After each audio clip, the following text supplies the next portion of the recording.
DC39 has radial route cyclone technology with remodeled airways to maximize suction and reduce turbulence and noise.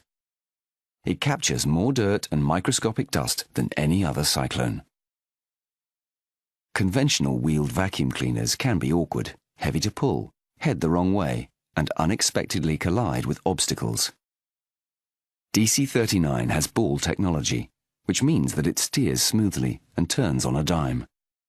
It's the only canister vacuum cleaner with a central steering mechanism for greater control.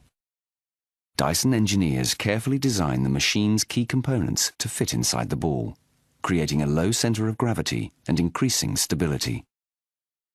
DC39 comes with the trigger head tool, the only turbine head with a brush bar activated at the handle, so no bending down is required.